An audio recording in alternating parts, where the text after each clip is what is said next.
We are about to show you this simple position of your trail arm that is going to make it virtually impossible for you to make a bad swing.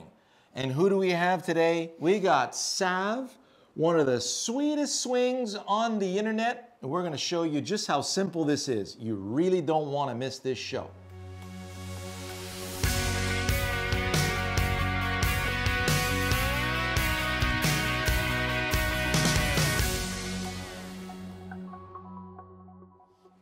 Sav's in a perky mood. Did you have a nap or something? No, I didn't.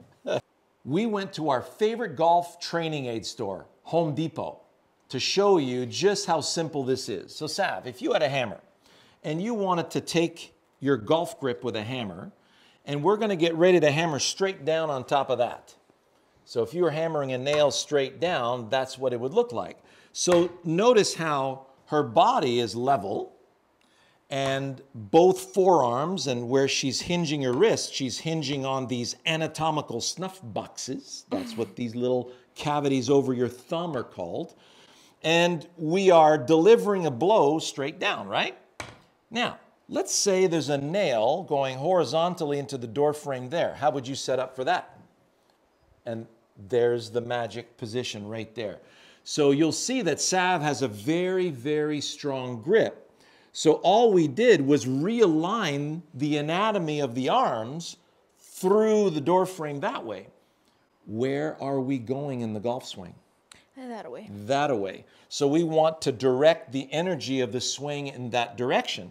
So when you did that with the forearms, what happened to the upper body? A little tilt.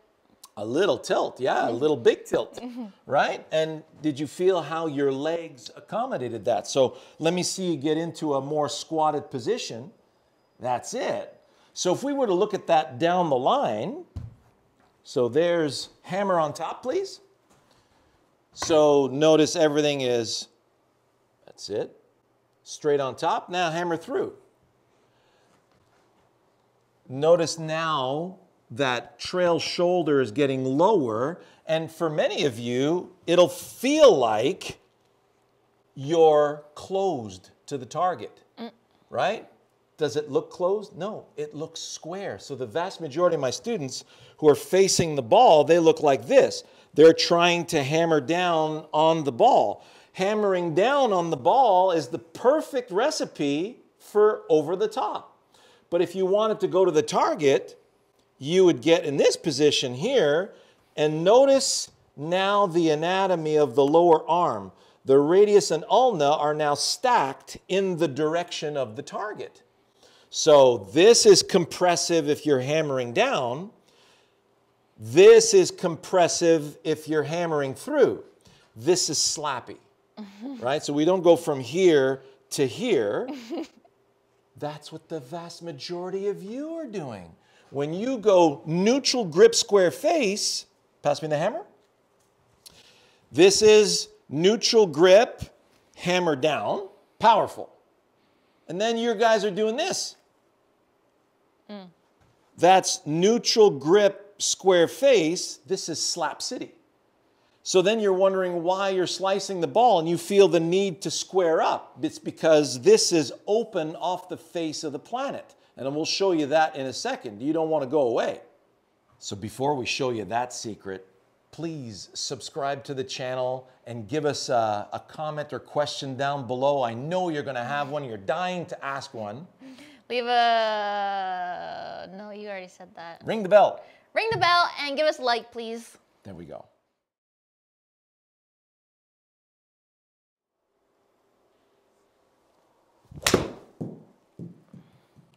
How did that one feel? Much better. Holy. Did you see that, guys? What did you just hit there? 7. You hit 7 iron. She's been training. She's been speed training. What was the latest you got for driver? 110.7. 110.6. Can you see how excited she is? Look, she's literally giddy, right? So you just carry that 7 iron 176 yards. 85 mile per hour club speed, and your ball speed was almost 120 miles an hour. So what what she was able to do was direct the energy of her swing through the ball and towards the target instead of at the ball and into the planet. Don't want that, okay?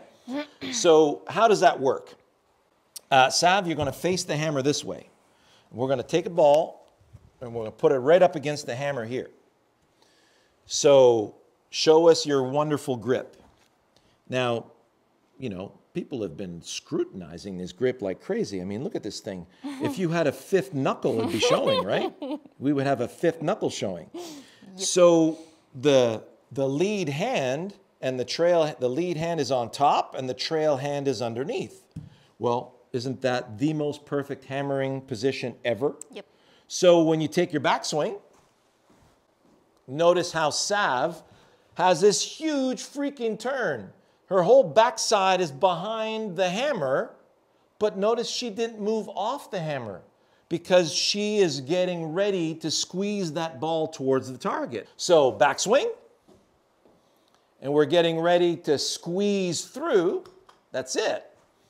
So your task is going to be squeezing through the ball and to the left edge of this intermediate point, right? Yeah. So do a practice swing above the ball, Sav, and let's observe the blur of her club.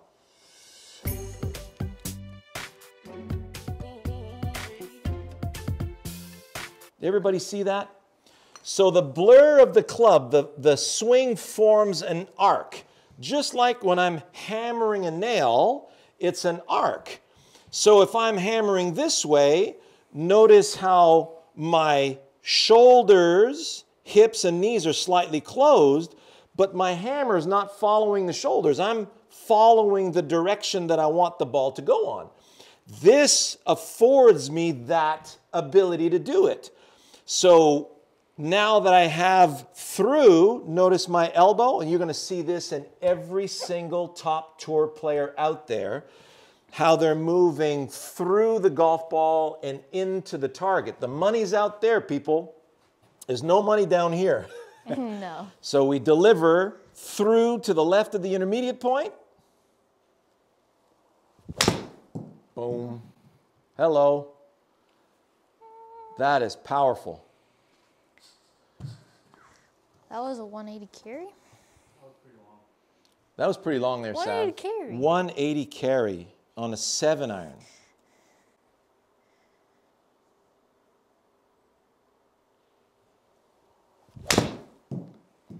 I mean, you literally flew it over the flag.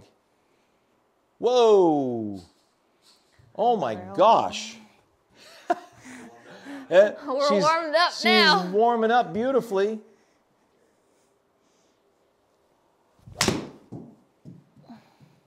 Oh, that's so pretty, Sav. Oh my goodness! Wow! Do you see that? That was 183 carry. 183 carry. That's a new benchmark for you.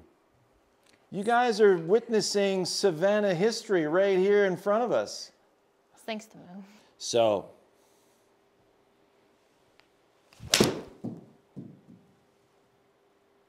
that is as good as I can do it right there, people. Flew right over that flagstick. And I just snuck past you there, Sav. Still catching up. Not by much. That's how you remain efficient. It starts with the grip. So have a look at the video entitled Why Your Swing is So Underpowered. And you're going to see a full explanation as to the functionality of that grip.